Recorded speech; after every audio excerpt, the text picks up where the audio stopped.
Hey, what's going on, fight fans? Hey, this is Coach D, the Wild Man, coming at you again with another episode of Coach D Media. Now, you know I do with Coach D Media. I talk about all things combat sports related, from the highs to the lows.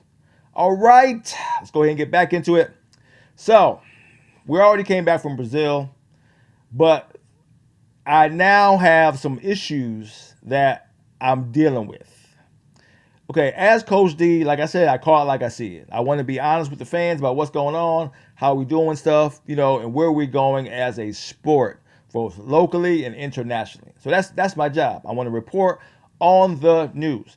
Now, the hard part is I'm part of Gamma USA, I'm part of Gamma Worldwide, and I'm also Coach D Media, right? So on one side, I'm reporting the news. On another side, I'm part of the organizations that I'm reporting news on, right?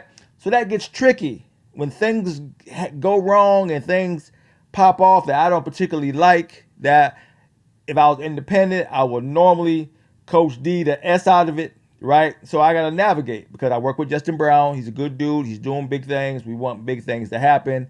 But when crap go wrong, man, crap just go wrong. So I got to call it like it is.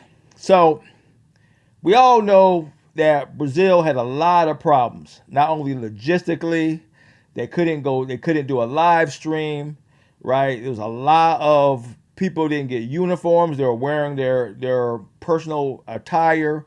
They had mixed max gloves. A lot of matches were kind of messed up. Some matches happened, some matches different. There's a lot going on.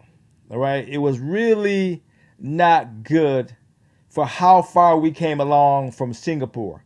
We made great strides from Singapore to Indonesia, and then we get to Brazil, and it all goes away. All that credit goes away, right? We had the largest team we ever had in Brazil, and they came out with number one, right? But a lot of things happened then. We had a lot of visa issues, so a lot of fighters that would normally compete didn't compete, right? So we had so many things that we had to now consider, right, when it comes to how we did, what we did, when we did it, right? But I'm talking about this specifically is how poor refing can derail fighters' momentum, right? Fighters compete to build their brand, build their record, and have the opportunity to get to bigger stages, right? We can't get into situations where refs cost fighters matches, right? If a fighter does something wrong and a ref calls it and it's the right call, fine. A fighter made a mistake. But if a ref gets it wrong and the fighter gets penalized, loses the match, there's no recourse for that ref. The fighter just comes up short, right? So we're going to talk about some of the fighters that got bad calls that cost them the matches. They were on momentums. They were on a fight winning streak, getting the right fights, winning the right fights. Then it comes to poor reffing. Now their momentum is halted due to poor reffing. That's it.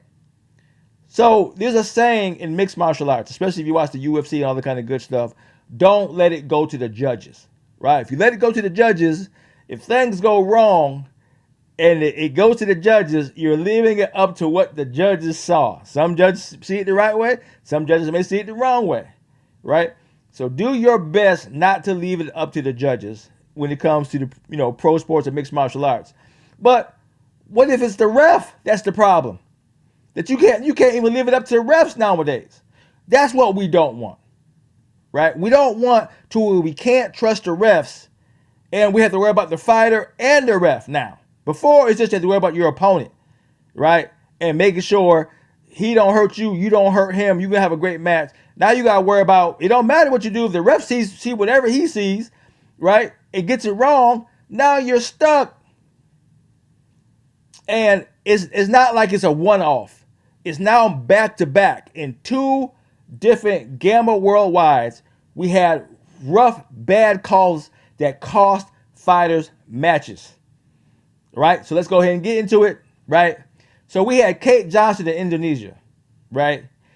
It's her first time doing international competition. Of course, everything was exciting. She came from a good camp. She had a good camp. I saw her train. She won her matches locally before going international. She was already on a momentum, right? James David Gray gave her all she needed to be a winner, right? Now the thing about that match, she was getting handled. Her opponent was putting it on Kate. Kate was in dangerous chance of losing, right? But what she do? Cause her coaching, she found a way to win. She had an armbar, had it in tight, right? No way for her opponent to get out. She could have easily kept applying a pressure for that submission to happen. For that fighter has no choice but to tap. The ref stopped it, right? Now, here's the caveat. These are senior MMA fighters, not youth, senior, which means they're going up against, high-level amateurs and some pros. So it wasn't like we had to worry about youth competition. These are all adults, right? So when Kate got called, they stood the fight back up. It was already in the third round. She had enough time to submit her opponent. They broke it, got it back to standing, and Kate ended up losing. That was completely the ref's error. And here's the thing about Indonesia. For you to challenge it, you had to pay 125, whatever those dollars are, right, in Indonesia to challenge that call. So, but what if you didn't have the money? You just had to eat it, right? So now you get a loss on your record that you had a chance to win. You're not going to medal, right? And medaling in Indonesia, you got paid.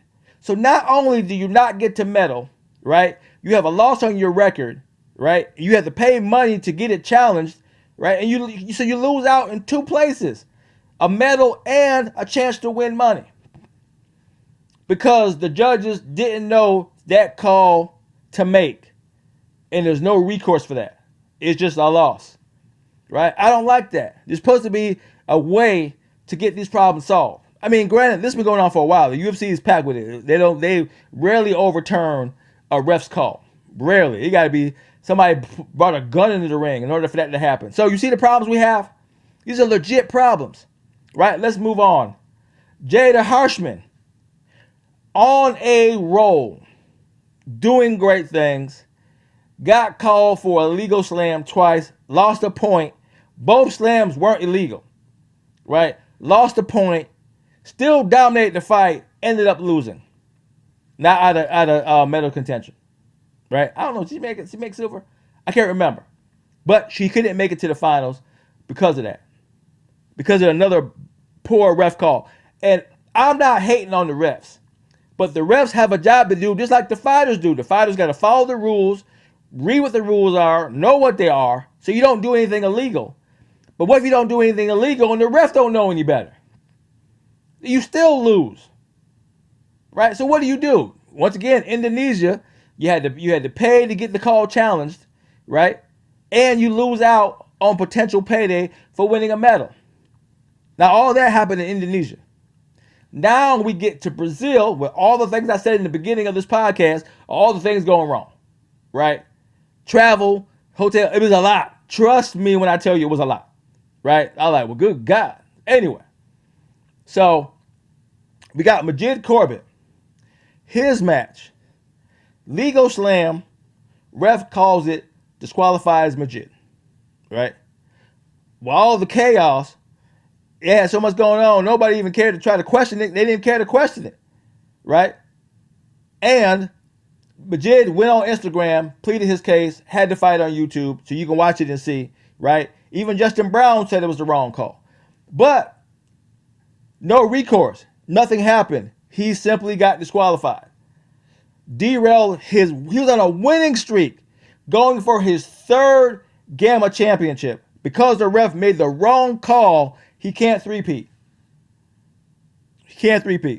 So that momentum gets you to bigger platforms. So when the ref calls it wrong and the correction is not made, who suffers? The fighter.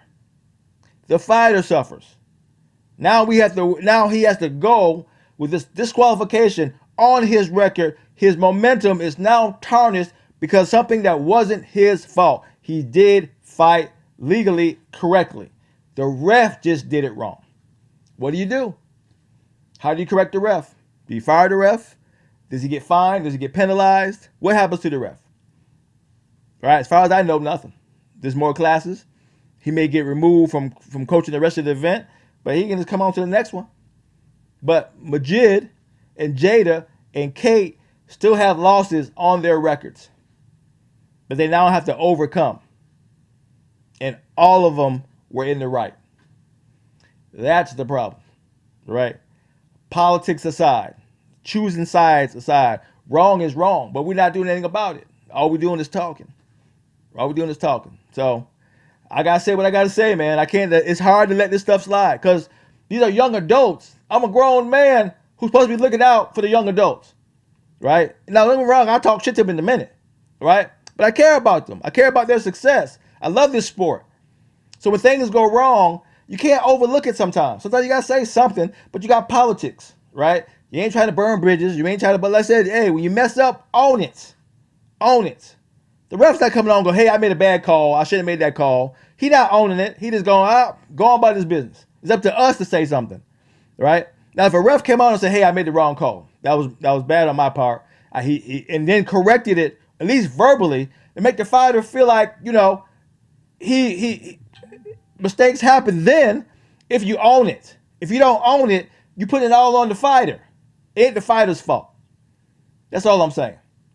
All right, I had to get that off my chest because it was starting to add up because we had now 2 back-to-back world championships that had poor ref calls that's causing problems for the development of the fighter. I'm not talking bad about the ref. I'm talking about what the call is doing to the fighter and their growth in the sport. So now you ain't gonna want to fight if you see that ref again. You see what I'm saying? Now you're nervous. Is it why we're with the fighter or the ref or both? We didn't even get to the judges. It is what it is, fight fans. So hey, this is Coach D doing what I'm doing, calling it like I see it. Do you hear from me again? Peace out.